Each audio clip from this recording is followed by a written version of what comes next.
Hello everyone. Welcome to another episode of Current Affairs MCQs. Let's start with previous day's practice question.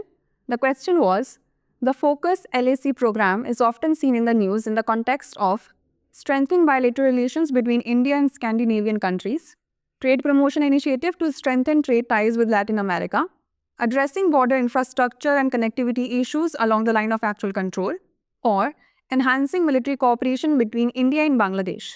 The correct answer is option B. The Focus LAC program considering the potential of the market in the Latin America region. An integrated program, Focus LAC, was launched in November 1997 by the Ministry of Commerce. Hence, option B is the correct answer. Let's begin today's session. The first question is, deep state, which is often seen in the news, is best described as a legally constituted administrative body that operates under constitutional mandates, a covert network of powerful individuals or institutions working behind the scenes to influence government policy and decisions, often outside democratic accountability, a political theory that emphasizes the separation of powers in a state, or an international organization focusing on global financial stability and cooperation. The correct answer is option B. The term deep state refers to an alleged shadowy network of unelected bureaucrats, military officials, and other influential figures operating covertly to exert control over government decisions, bypassing democratic processes. Foreign governments selectively pursue promotion of democracy, human rights, and liberal values in certain countries based on their interest. It derives its name from the Turkish term derin devlet, which literally translates to deep state in English. In Turkey, it refers to non-elected elements dominating the democratically elected government. Hence, option B is the correct answer. Next, consider the following statements. 1. Smart Cities mission was launched in 2015 by the Ministry of Housing and Urban Affairs and aims to enhance infrastructure, quality of life, and sustainability in cities. 2. The SAR, Smart Cities and Academia Towards Action and Research platform connects academia and government to document and research urban initiatives under the SCM. Which of the statements given above is or are correct? 1 only, 2 only, both 1 and 2, neither 1 nor 2. The correct answer is option C, both 1 and 2. Smart Cities mission was launched in 2015 by the Ministry of Housing and Urban Affairs and aims to enhance infrastructure, quality of life, and sustainability in cities. Hence, statement 1 is correct. The SAR, that is a Smart Cities and Academia Towards Action and Research platform, launched in 2022, connects academia and government to document research urban initiatives under the SCM. Hence, statement 2 is correct. A study by the Indian Institute of Management, Bangalore, revealed the Smart Cities mission has improved education quality through smart classrooms. The IIM Bangalore study shows that smart classrooms under the SCM have increased enrollment by 22% across 19 cities from 2015-16 to 2023-24. Hence, option C is the correct answer. Next, consider the following statements regarding most favored nation. 1. MFN requires a country to reduce trade barriers for all trading partners equally, regardless of their economic status. 2. The TRIPS agreement permits exceptions to the non-discrimination principle known as most favored nation treatment.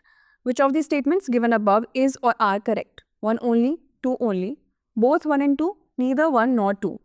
The correct answer is option C, both 1 and 2.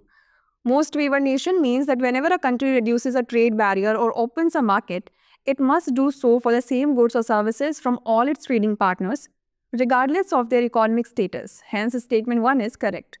The trade-related aspects of intellectual property rights agreement permits exceptions to the non-discrimination principle known as most favored nation treatment, allowing countries to differentiate between rights holders from different trading partners. Hence, statement 2 is correct. However, they must notify the TRIPS Council, which represents the WTO membership. Hence, option C is the correct answer. Next, consider the following features. 1. It comprises tropical evergreen, semi-green, moist deciduous forest and grasslands. 2. Indigenous tribes such as the Malayaryans, Malapandarams and Uralis inhabit the area. 3. Syzygium periarensis and Hebenaria periarensis are endemic to this region. Which of the following tiger reserves is best described by above features? Periyar, Virangana Durgavati, Palamau, or Satkosia? The correct answer is option A, Periyar. Periyar Tiger Reserve falls in the districts of Idukki and Pathanamthitta in Kerala, saddled in the southern region of Western Ghats. Declared a sanctuary during 1950 and declared as Tiger Reserve during 1978. It gets its name from the river Periyar, which has its origin deep inside the reserve. The sanctuary comprises tropical evergreen, semi-evergreen, moist deciduous forest, and grasslands. The sanctuary is a repository of medicinal plants numbering to about 300. Some are endemic to the region like Syzygium periarensis, Habenaria periarensis, and Mucuna pruriens, Thecadiensis, etc. There are 6 tribal communities nestled inside the reserve such as Mannans, Palyans, Malayarians, Malapandarams, Ralis, and Uladans. Hence, option A is the correct answer. Next, consider the following statements related to Sashastra Seema Bal. 1. It guards India's border with Nepal and Bhutan. 2. It comes under the aegis of Ministry of Defence. 3. It was awarded the President's colours for its key role in national security. How many of the above statements is or are correct? Only one, only two, all three, or none? The correct answer is option B, only two. The Sashastra Seema Bal, a part of the Central Armed Police Forces, is responsible for guarding India's borders with Nepal and Bhutan. Hence, statement 1 is correct. Established in May 1963 as the Special Service Bureau following the Chinese aggression of 1962, the SSB operates under the Ministry of Home Affairs. Hence, statement 2 is not correct. It is one of the 7 paramilitary forces in India alongside the Assam Rifles, Border Security Force, Central Industrial Security Force, Central Reserve Police Force, Indo-Tibetan Border Police, and National Security Guard. Notably, the SSB was the first central paramilitary force to include women in its ranks. In recognition of its significant contributions to national security, the SSB was awarded the President's Colours in March 2004, the highest honour bestowed upon any military unit. Hence, statement 3 is correct. Hence, option B is the correct answer. Next, regarding the National Statistical Office, consider the following statements. 1. It was formed in 2019 by merging the Central Statistical Office and the National Sample Survey Office. 2. Y.H. Maligram Committee first suggested the establishment of NSO as the nodal body for all core statistical activities. 3. It currently works under the Ministry of Statistics and Program Implementation.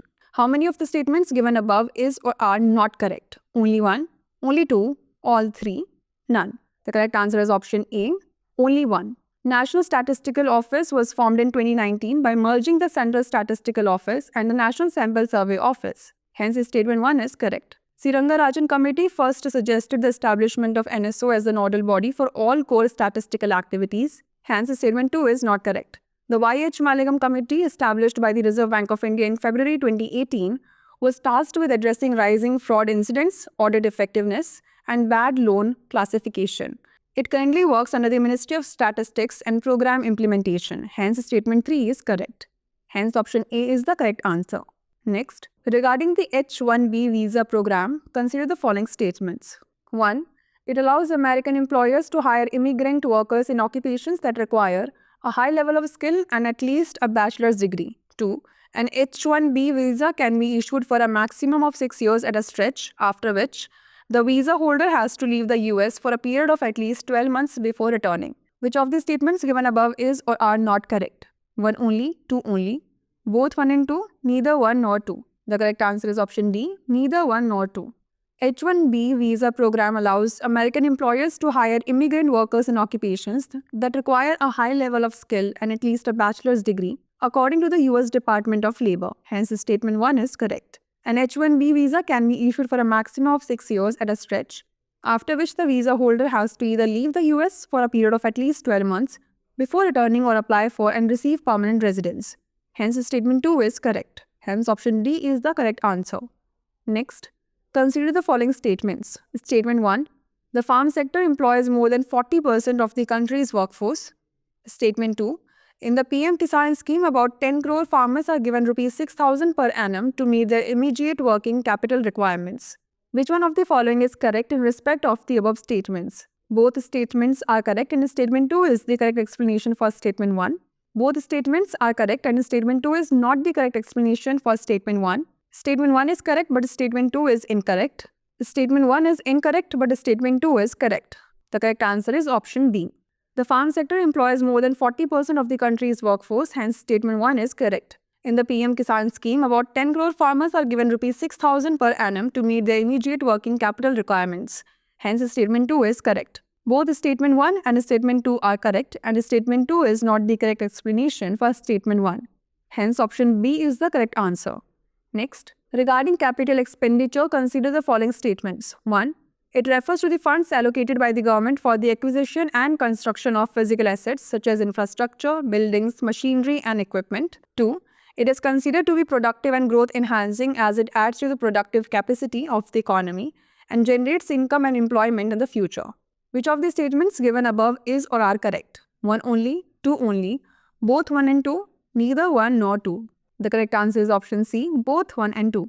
Capital expenditure refers to the funds allocated by the government for the acquisition, construction, or improvement of physical assets such as infrastructure, buildings, machinery, and equipment. Hence, statement 1 is correct. It is considered to be productive and growth enhancing as it adds to the productivity capacity of the economy and generates income and employment in the future. Hence, statement 2 is correct. Hence, option C is the correct answer. The last question is, consider the following statements. 1. Article 20 of the Indian Constitution protects individuals from arbitrary and retrospective criminal legislation. 2. The Supreme Court of India ruled that a non-citizen is not entitled to get the protection of Article 21 as it uses the term person of Indian origin. Which of the statements given above is or are correct? 1 only, 2 only, both 1 and 2, neither 1 nor 2. The correct answer is option A, 1 only. Article 20 of the Indian Constitution protects individuals from arbitrary and retrospective criminal legislation. Hence, statement 1 is correct. In National Human Rights Commission versus State of Arunachal Pradesh and another, the Supreme Court of India ruled that even a non-citizen is entitled to get the protection of Article 21 as it uses the term person. Hence, statement 2 is not correct. Hence, option A is the correct answer. Now it's time for the practice question. Regarding the depreciation of the rupee, consider the following statements. 1. A weaker rupee may boost India's exports. 2. A weaker currency may escalate imported edible oil prices and lead to higher food inflation. Which of the statements given above is or are correct? 1 only, 2 only, both 1 and 2, or neither 1 nor 2. Send the answer to this question in the comment section. Stay tuned for the next episode. Thanks for watching.